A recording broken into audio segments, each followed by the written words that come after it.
Bismillahirrahmanirrahim. Assalamualaikum warahmatullahi ta'ala wabarakatuh.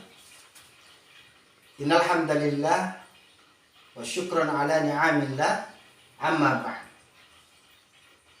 Selamat pagi dan salam bahagia.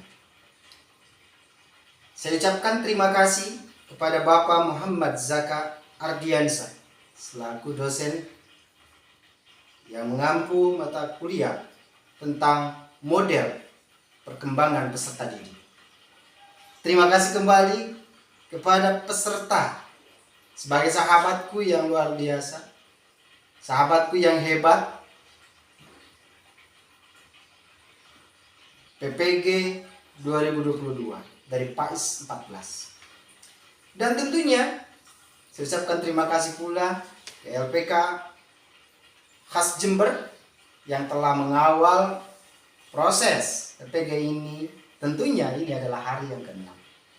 Semoga kita semua diberikan kekuatan, kesehatan, dan kecerdasan oleh Allah.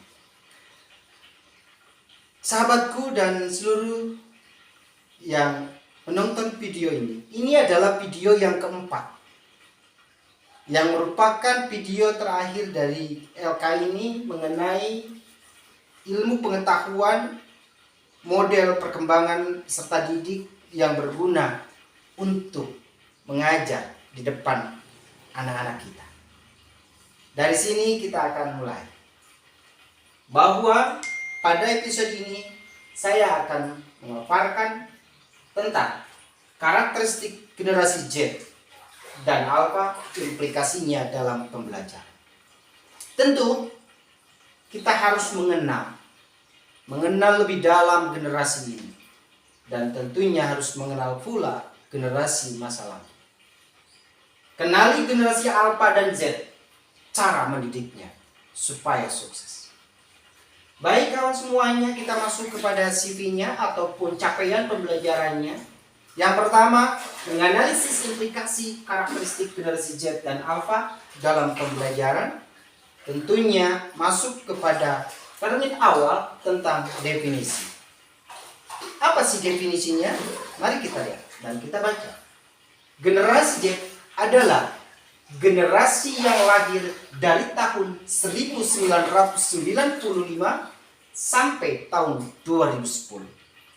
Kita yang hadir saat ini, yang lahirnya lebih dulu dari mereka, termasuk generasi milenial.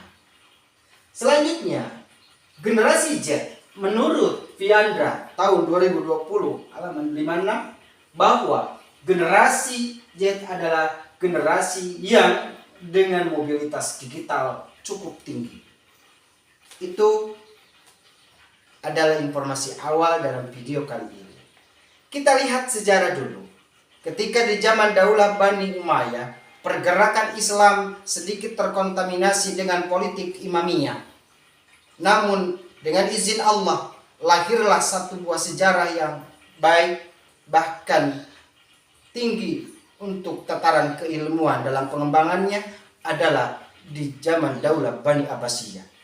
Daulah Bani Abbasiyah kurang lebih 35 khalifah dengan 500 tahun dekade. Disitulah lahirnya ulama-ulama besar, baik ulama fikih, ilmu tauhid, filsafat, yang karyanya sampai hari ini menjadi substansi dari keilmuan kita. Sebagai akar pengambilan dari mereka lah ilmu-ilmu yang dipelajari saat ini. Tak terkecuali dalam tataran teologi dan tataran teknologi, awal mula lahir di zaman itu, di zaman Daulah Bani Abbasiyah, terkenal ilmu-ilmu teknologinya. Salah satunya Al-Khwarizmi. Al-Khwarizmi adalah penemu algoritma yang dikembangkan menjadi satu kesatuan konsep sampai hari ini menjelma menjadi aplikasi-aplikasi hebat. Hari ini kita mendapat suatu aplikasi LMS dari LPK ini, itu berawal dari Al-Khwarizmi dengan menggunakan algoritma dengan sintaks yang hebat. Dari situlah teknologi lahir. Oleh karena itu, kita kenali konsep dan kita kenali cirinya, kita kenali mereka. Karena malam ya'rif tarikh bahwa a'ma, barang siapa yang tidak kenal sejarah, orang itu adalah orang yang buta. Kita mulai dari awal tentang generasi Z.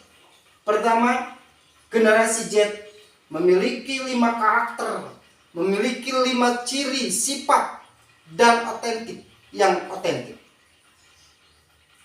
Level awal, ada yang disebut dengan karakter berpikir tingkat tinggi, atau dengan bahasa lain high order thinking. High order thinking inilah yang mengupas tuntas tentang persoalan pola pikir manusia yang stagnan dalam satu keadaan. Dengan hot ini mereka akan lebih kuat untuk menganalisa, menyimpulkan, bahkan berakselerasinya, mengembangkannya sebagai new way untuk kehidupan berkelanjutan. Yang kedua adalah kebebasan berekspresi atau eksploratif maksud saya, berimajinasi, bahkan percaya diri. Ini adalah keyword yang hebat.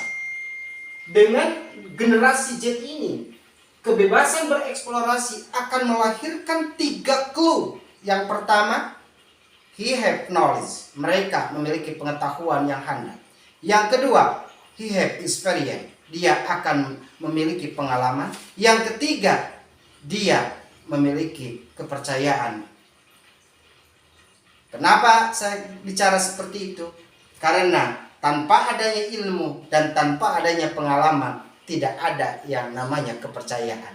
Tanpa adanya kepercayaan, tidak ada yang namanya percaya diri. Tanpa percaya diri, maka hasilnya 0 point. Oleh karena itu, seorang guru harus memiliki knowledge and experience supaya membantu anak di era digital ini menjadi lebih hebat, lebih berguna, bahkan lebih daripada apa yang kita ekspektasikan. Kawanku yang berbahagia, yang ketiga adalah mengembangkan karakter melalui media sosial. Ini ciri khasnya. Informasi yang sangat luar biasa, hebat, itu ada di media sosial. Tergantung pola kita sebagai guru untuk mengawal mereka lebih baik. Seperti contoh, bagaimana kita melihat dan bagaimana kita mendengarkan, maka kita bisa mengeksplor dari dunia digital itu lebih kuat. Kenapa? Karena disitulah banyak informasi yang bisa digali dan dijadikan 1 dasar, 2 dasar, bahkan lebih. Terkumpul di dalam ilmu, terkumpul di dalam pengalaman. Manusia itu, anak itu akan menjadi kuat dalam pengetahuan. Yang keempat, ciri khas daripada generasi Z ini mengembangkan minat dan bakatnya. Pengembangan minat dan bakat akan melakukan apapun yang ia inginkan, lalu dieksplor, lalu diimplementasikan, dibimbing dan dikawal oleh gurunya. Maka terjadilah anak yang luar biasa. Yang kelima, kawanku semuanya, ciri khas karakter dan implementasi dalam pembelajaran ini menggunakan media digital.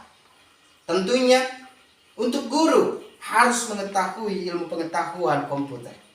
Apalagi guru sedikit lebih mendalami ilmu-ilmu sintak yang lainnya supaya mengimbangi anak digital saat ini.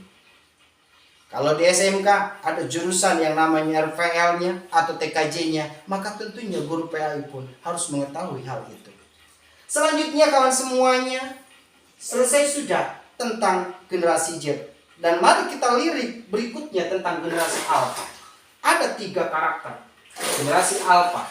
Pertama, sejak dia lahir, dia hidup dalam teknologi yang pesat. Hati-hati orang tua untuk mengawal sejak dini. Yang kedua, generasi yang akan paling berpengaruh di generasi berikutnya. Kenapa? Mobilitas pengetahuan yang cukup pesat akan membantu pengalaman serta experience lainnya menjadi lebih percaya diri untuk anak didik kita. Yang ketiga, teknologi yang pesat akan berpengaruh besar, benar-benar berpengaruh terhadap perkembangan berikutnya. Kawan semuanya, 5 karakter dari generasi Z Tiga karakter dari generasi Alpha menjadi substansi pembahasan pada pertemuan hari ini. Dan semoga ini menjadi awal pertama penggalian mengenai karakteristik generasi Z dan Alpha, implikasi dalam pembelajaran, supaya kita mampu mengimbangi mereka, bahkan mengawal mereka dengan cara-cara yang tepat, mendidik karakter mereka tanpa menghilangkan kebiasaan teknologinya. Semoga pertemuan hari ini menjadi pertemuan yang tak terlupakan dan mendapatkan ilmu yang bermanfaat. Tentu kekurangannya sangat banyak, namun insya Allah dengan izin Allah, akselerasi, eksplorasi sekali lagi tentang teknologi akan menghantarkan kita kepada pengetahuan yang lebih hebat. Kita di PPG ini adalah bagaikan kepompong yang dibakar terus setiap hari dengan panas dan dingin. Tentu akhir kemudian menjadi kupu-kupu yang terbang ke sana, terbang ke sini, menjadi indah di kemudiannya. Terima kasih, sampai jumpa di pembelajaran berikutnya. Wassalamualaikum warahmatullahi wabarakatuh.